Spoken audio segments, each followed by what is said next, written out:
Welcome to the only video that you need to watch if you're thinking about picking up Cooler. It's not a complete beginner video, we've explained his specials and supers during our breakdown, so this video is going to assume that you have a basic understanding of what Cooler's moveset is. And we're going to focus on some neutral tips, some combos, some mix-up options, all of that compressed into this beautiful cheat sheet that you can find a link to in the description down below. That said, let's jump into Cooler.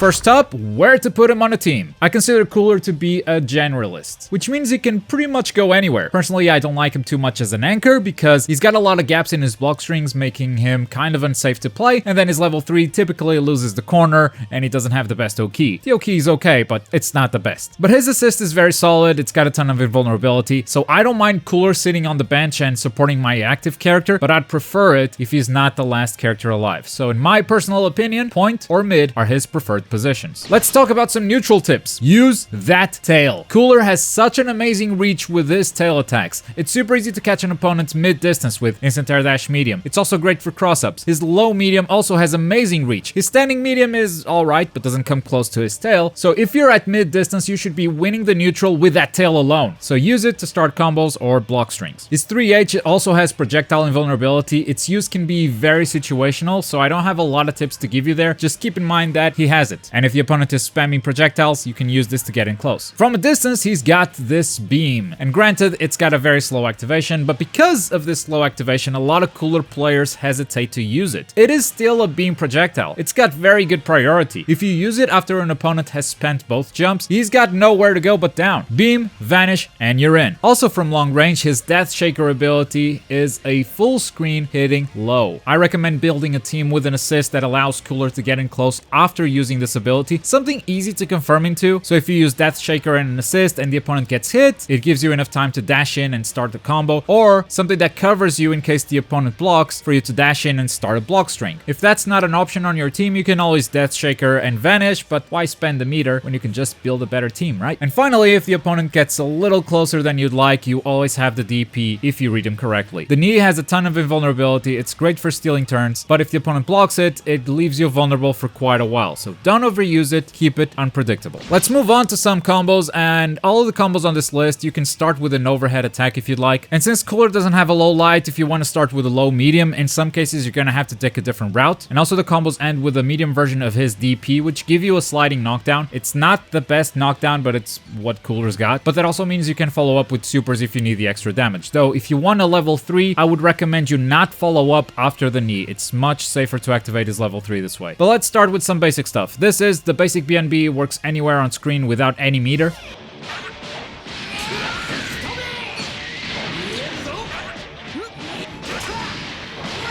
If you start mid-screen or closer to the corner, you can finish it differently by throwing it down heavy before the special for an extra 200 damage. Trust me, it's worth it. Everything else is exactly the same in this combo.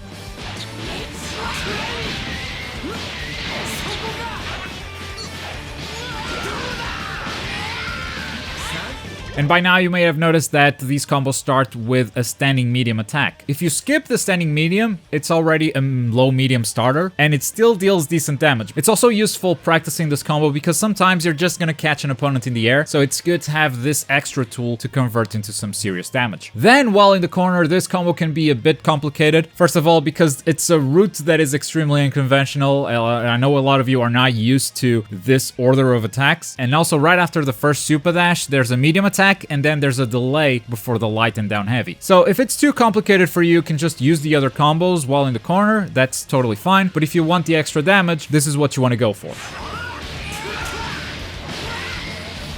Finally, when coming off a vanish, if you do it close to the ground, you can just do the auto combo into the super dash, and from there it's the aerial combo you should be used to by now. But if you want to play it safe and get a vanish combo that's not sensitive to height, just do what you do with every other character. Throw a medium attack and then jump cancel into the aerial part of the combo. And since it ends with the knee, that means you still get a sliding knockdown. Moving on to mix-ups, you might have heard by now that Cooler has a ton of gaps in his block strings. He's very vulnerable to reflects, so that becomes a part of his mix-up. up, reading the opponent, baiting out reflects, making them respect your block strings. That's probably where you want to get started. But if you don't want to deal with these gaps, if you don't want to deal with reflect or whatever, here's a way for you to have a true block string on startup. Instead of starting with a standing light and going to a low light, you can also do the opposite, starting with a down light into a standing light if that's easier for you. And then the rest of the string is actually a true block string, cannot be reflected, there are no gaps there. Then you want to make use of those low attacks. Cooler has 3 lows in a block string. He's got the 2M, the 6H, and the quarter circle backward special. Mix that up with his quarter circle forward attack special, which is the dive kick, and you've got unpredictable overheads and lows all across your block string. Also, don't forget his tail. It's great for cross-ups. Keep that in mind. Other than that, he's a surprisingly honest character, so your best mix-ups will most likely be those that you can already do with pretty much any character in the roster. And that's our Cooler cheat sheet. Find the image in the description down below so you can download it and keep it with you as you start playing Cooler. And as time goes, hopefully you can develop more advanced techniques than the ones you learned in this video. But for now, I hope this helps you get started. If you enjoyed this video and want us to make more, consider joining on Patreon. All the videos are funded by fans like you, and you get access to some exclusive videos and live streams as a personal thank you. But as always, thank you very much for watching. My name is Globku, and I'll see you guys next time. Bye.